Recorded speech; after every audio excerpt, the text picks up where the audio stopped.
ધર્મ, રિલિજિયન અનંત અને વિશાળતા ધરાવે છે. સંકુચિતતા નથી ધર્મ.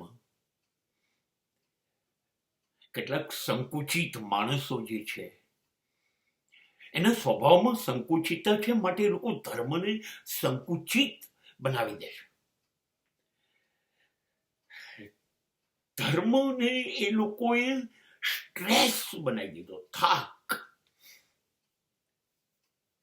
ધર્મને એ લોકોએ પીડા બનાવી દીધી. જેમ શરીર ઉપર ગુમડા નીકળે ને એની પીડા થાય, એમ એ લોકોએ ધર્મને પીડા રૂપ બનાવી દીધો. ઉદારતાને સંકુચિતતા બનાવી દીધી આ લોકોએ.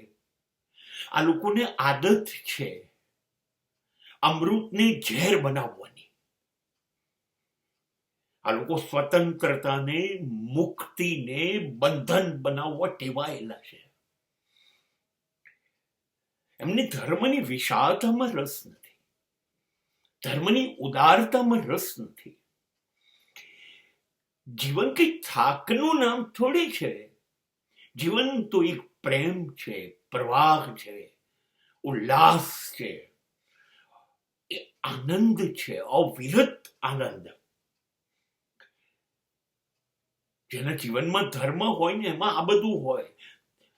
ધર્મ એ તાજગી છે, માટે જીવન એ તાજગી છે.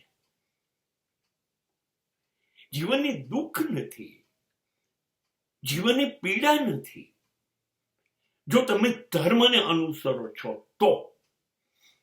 પણ જો તમારા અર્થમાં ધર્મ એક સંકુચિત છે, તમે એની વિશાળતા સમજતા નથી, હા, તો તમારા માટે ચોક્કસ ધર્મ એ પીડા છે, દુઃખ છે, વેદના છે, કેમ કે એ તમારી સમજણનો અભાવ છે.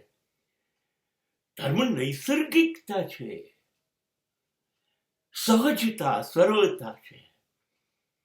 તમે જ કોને, નદી જ્યારે વહે છે કેટલી સરળતાથી, કેટલી સહજતાથી વહે છે, સાગર સુધી પહોંચી જાય છે અને સાગરમાં એનું વિલીનીકરણ થઈ જાય છે. આ આખી પ્રક્રિયામાં ક્યાંય સ્ટ્રેસ છે નથી. માટે વહેવું એ નદીનો ધર્મ છે. બસ આપણે પણ નદીની જેમ વહ્યા કરવાનું છે. થાક, સ્ટ્રેસ, કંટાળો ભૂલી જવાનો છે. ત્યારે ધર્મ શરૂ થાય છે.